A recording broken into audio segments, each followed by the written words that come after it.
रस्ता दळणवळणात एका नदीच्या पुलामुळे महाराष्ट्र आणि मध्य प्रदेश सीमारेषाचा प्रश्न अनेक वर्षापासून आजपर्यंत त्यावर अंतिम निर्णय होऊ शकला नाही।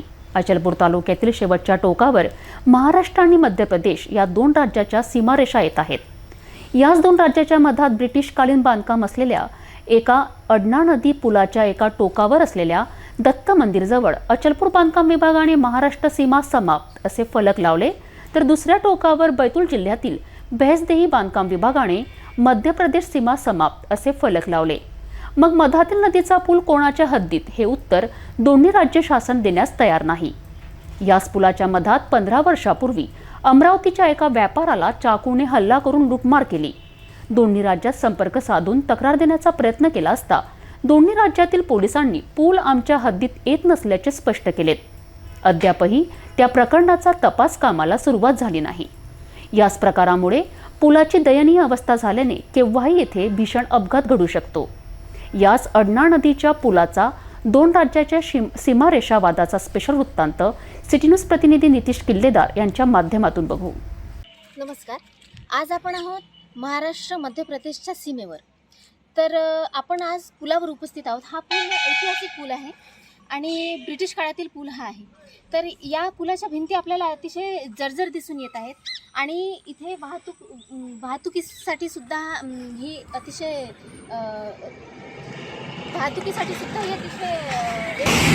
यासाठी आपण काय यामध्ये बदल करू शकतो हे आपण वरिष्ठ पत्रकार संजय जोशीकडून जाणून घेऊया। नमस्कार प्रीतिका, कैसी हो आप? मैं बहुत अच्छी हूँ सर। देखिए, ये हम जहाँ खड़े हैं ये मध्य प्रदेश, महाराष्ट्र और मध्य प्रदेश को जोड़ने वाला ये पुल है। इसे अड़ना नदी के ऊपर में बना हुआ ये पुल है और मैं आपका ध्यान दिलाना चाहूँगा इस पुल के अगली तरफ जो अगली दिशा है वहाँ पर लिखा हुआ हमें दिखाई देता है कि महाराष्ट्र राज्य की सीमा प्रारंभ हो गई। वैसे एक बोर्ड यहाँ पर लगा हुआ है, हम आगे चल के देखेंगे। उस बोर्ड के ऊपर लिखा है कि मध्य प्रदेश की सीमा समाप्त होती। तो फिर प्रश्न ये उठता है कि ये जो पुल है ये कौन से राज्य सरकार के अधिकार क्षेत्र में आता है? महाराष्ट्र सरकार की सीमा तो वहाँ से शुरू हो रही और मध्य प्रदेश सरकार की सीमा वहाँ खत्म हो जा रही, तो फिर पुल का मालिक कौन है? आप जिस मुद्दे को यहाँ उपस्थित कर रही कि सड़क जर्जर हो चुकी है, पुल टूटने की कगार पे है, तो मैं आपकी जानकारी के लिए बता दूं कि माननीय जो सड़क परिवहन मंत्री है नितिन जी गडकरी, उनके आदेश के ऊपर में भोपाल से लेके बॉम्बे तक का एक नया हाईवे निकला है। जो हाईवे का काम 80% पूर्ण हो चुका है। इस हाईवे को नया नंबर दिया गया है 548C करके। हम 548C का जो पार्ट अभी बनने का है, जिसके ऊपर कोई निर्माण नहीं हुआ, उस जगह पे हम खड़े हैं। ये निर्माण नहीं होने की वजह यह है कि मध्य प्रदेश सरकार का कहना है कि ये पुल हमारी मालिकी का नहीं है। वहीं महाराष्ट्र का जो अचलपुर का जो PWD है, सार्वजनिक निर्माण विभाग है, उनका कहना है कि ये पुल हमारी मालिकी का नहीं है। नेशनल हाईवे अथॉरिटी के जो इंजीनियर है वासनकर जी, उन्होंने मुझे बताया कि उन्होंने भोपाल में जाके जब इसकी जांच की तब वो वहाँ उन्हें डॉक्यूमेंट मिले और ये मालूम पड़ा कि ये जो पुल है ये मध्य प्रदेश सरकार के निर्माण विभाग के अंतर्गत आता है। जब तक का नेशनल हाईवे इसका निर्माण नहीं करता तब तक का यहाँ से लेके खुमाई तक का जो भी काम है, खुमाई यहाँ का पहला गांव है, खुमाई तक का जो काम है वो पूरा नहीं हो पाएगा और लोगों को सुविधा नहीं मिल पाएंगी। बहरम से आप देखिए, बहरम से लेके अंजनगांव वाकोट तक का पूरा नेशनल हाईवे बन गया है, डिवाइडर लग गए, सड़कें काफ़ी चौड़ी हो चुकी है। इधर जो मध्य प्रदेश में बैतूल के जो तत्कालीन सांसद थे हुक्मी चंद जी खंडेलवाल, उन्होंने खुमई से आगे तक बैतूल तक पूरा 4 लेन बना दिया है। अभी ये बीच का पट्टा जब तक नहीं बनता है तब तक का लोगों को असुविधा का शिकार होना पड़ रहा। तो ये शीघ्र होना चाहिए ये काम। लेकिन ये हास्यास्पद बात, पूरे विश्व में, पूरे भारत देश के अंदर में ये टुकड़ा देखने लायक है।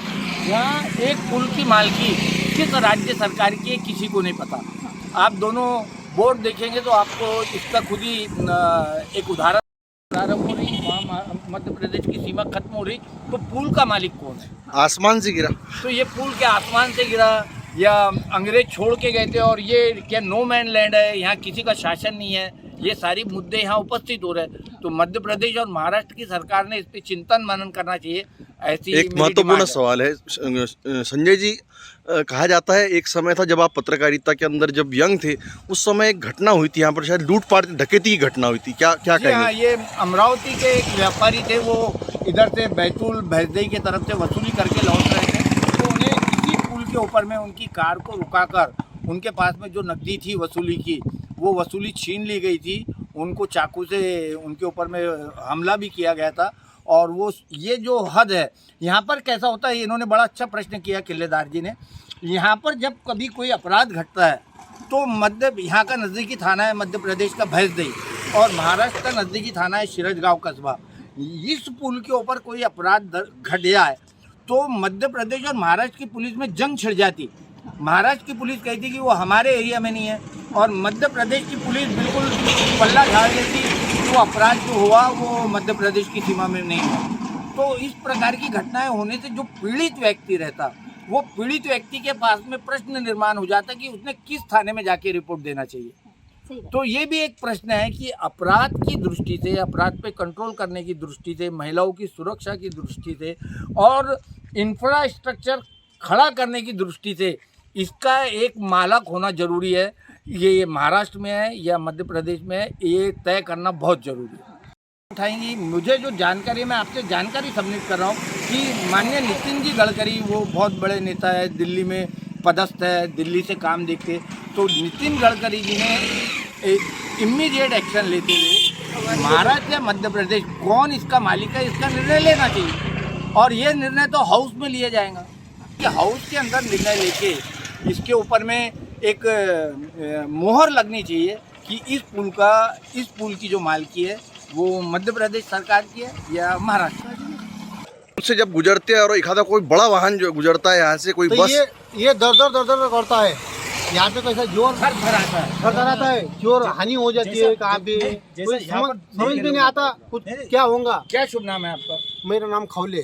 खौले जी, तो ये आपका तो रोज आने जाने का रास्ता है? नहीं, तो मेरा रोज आने जाने का नहीं रास्ता। जैसा मैं हफ्ते में 1-2 बार आ जाता इधर से, जैसा कौन सा भी वाहन जाता इधर से, तो ये वो दर करता है। मेरा एक और प्रश्न था खौले जी आपसे, हाँ। कि आप समझ लीजिए आपका यहाँ पर किसी अनजान व्यक्ति से झगड़ा हो जा रहा है, हाँ। तो आप फिर उसकी शिकायत कौन से पुलिस स्टेशन में देंगे? ये शिरजगांव पुलिस स्टेशन में। शिरजगांव पुलिस तो कहती है कि हमारे अंडर में नहीं आता। तो फिर ये कौन से अंडर में आता है? भैंसदेई वाले कहते हैं। यहाँ पर मैं आपकी जानकारी के लिए बता दूं कि अमरावती के एक व्यापारी की कार यहाँ लूटे गई थी। कहाँ पे?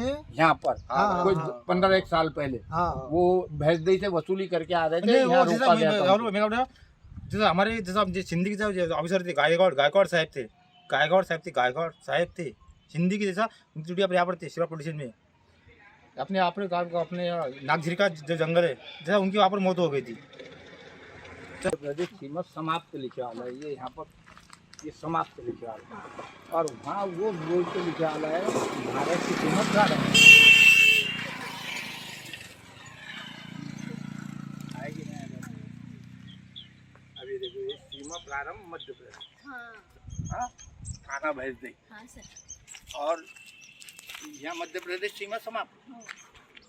24 मई।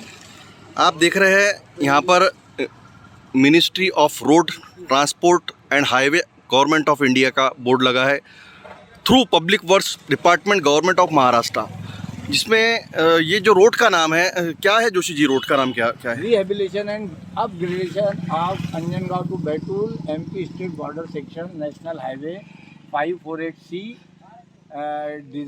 Design kilometre from 84 + 800 to 126 + 160 in the state of Maharashtra to 2 lanes with paved shoulder, 4 lane configuration. Which work की कॉस्ट कितनी आ रही है? 270 करोड़ रुपए इस वर्क की कास्ट है, और इसे 24 महीने के अंदर में एजेंसी को पूर्ण करना था, जो कि अभी तक नहीं हुआ। और कब बनाई? 2017 में इसके ऑर्डर दी गई थी, वर्क ऑर्डर इसकी 2017 में दी गई, 14 जून। बराबर है।